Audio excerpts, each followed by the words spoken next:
In discussing the history of the United States, we notice a common trend when it comes to how America treats the people that live on her soil. The truth in our great country is that the foundation for the American experiment, the government, and the people who live in America has undoubtedly been the force of immigration and mass displacement. For centuries, displaced people have been finding themselves on American soil, mostly attributed to purposes outside of their power. Our most famous monument, the Statue of Liberty, contains an inscription of acceptance for immigrants coming into America. Even inside America itself, displaced natives of the original people find themselves miles away from their ancestral dwellings. America is made up of displaced people. Not one of us, discounting Mexican Americans and Native Americans, are supposed to really be here. Virtually all of our ancestors in America arrived from foreign lands looking to escape or to conquer. Displacement is everywhere around us, from the refugee crisis at the border to the housing crisis in our own backyards. It is beginning to seem as if America and her leaders are forgetting the turbulent journey that brought their families here in the first place. Even in today's xenophobic environment, we're not witnessing anything new. Despite being a country of immigrants, America has passed law after law after law, historically targeting and limiting the rights and freedoms of immigrants, most notably immigrants of different ethnic background and darker complexion. Historically, America's stance on immigration has unabashedly been Eurocentric and white-oriented.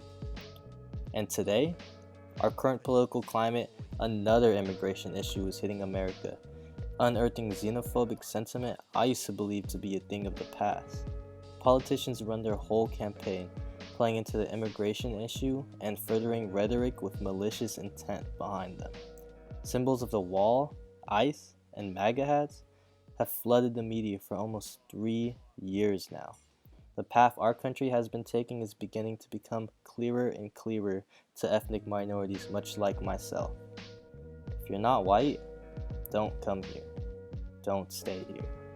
Our present has become the inspiration for speculative fiction writers' futures. Our troubling times has solidified itself as a stepping stone towards a bleak or bright future. With emotions and politics becoming more and more polarizing, America and her people find themselves at a crossroads. Do we continue this turbulent war on immigrants, or do we reel back the xenophobia and accept them as equals? Victor Laval understood this crossroads and curated some of the most real and arresting speculative short stories of our future. Many of them deal with the immigration crisis with mental and physical implications, including trauma, healing, and hopeful progress. Physically, we have seen the harm done on immigrants, most notably children, but the mental damage lies within their minds, unseen by the naked eye of a consumer of news. The real horror of displacement due to immigration is not simply losing a home, it's losing a sense of identity.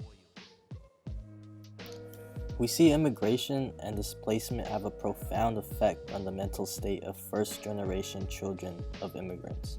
They grow up in a foreign land with a different skin color, culture, and language as their American neighbors. First-gen kids grow up in a country where the dominant culture pressures other cultures to abandon their heritage and buy into American ideals and identity. We witness the Americanization of a first-gen kid struggling with their identity. At home, their parents may speak their native tongue and eat some native food, but outside of the home, a first-generation immigrant must speak the English tongue, buy into dominant culture values, and change their appearance to appease a Eurocentric style of look. Just watch Smriti Ram speak on how she handled her school days being an immigrant. Minority at school. It wasn't long before the bullying and tormenting started. My peers began to make fun of me for my non-Eurocentric features. They began commenting on my curly hair and my darker skin. They would call me names like Curry Girl, and I was once referred to as an untouchable, a term referring to the lowest level of the Indian caste system. They would ask me stereotypical questions like, does your dad work at a gas station? Or what are those red dots you guys wear on your foreheads? Or even, when did you guys move here from India? That was my first glimpse of racism, a concept that I had never experienced before. So I went home and I cried and I cried and I cried, fearing going to school the next day due to how much bullying I was facing. I just wanted to be liked. I just wanted to be popular. And I just wanted to fit in. So I began to change myself. I started straightening my naturally curly hair in hopes to fit in with the girls around me. I began using lightening creams at age 11 to lighten my complexion. I stopped speaking my language, stopped watching Tamil movies, and even stopped bringing my beloved South Indian food to school for lunch. What's crazy is that this all happened in Singapore, where she attended an international school. And yet, unfortunately, Ram is not the only first-gen immigrant that felt ashamed of their own culture. Brown and ethnic first-generation immigrants find themselves looking at the mirror, wishing they could be the culture that torments them. This feeling leaves first-gen immigrants everywhere with an internal struggle of self-love or self-depreciation. In Liz Huerta's short story, The Wall, we see Huerta's distant future restrict all kinds of immigrants from entering the US, while the ethnic minority trapped on the other side is subject to the US military betrayal. The xenophobic act turns out to be a blessing in disguise, allowing the immigrants to return to their countries and rise to prominence as the US devolves into chaos. The restriction of immigrants resulted in a self-investment in their choosing to resort to ancient and native traditions as a means of surviving, then thriving. Liz Huerta writes, "The difference between the now defunct United States of America and Mexico is that the USA started as a settler state, decimating the indigenous populations. When shit went down, the Mexicans on either side of the wall collectively woke up to the seeds planted by our ancestors. Survival. The long game, Lamita was one of the tenders, one of the countless brujas who made hard choices to ensure we would survive what was coming.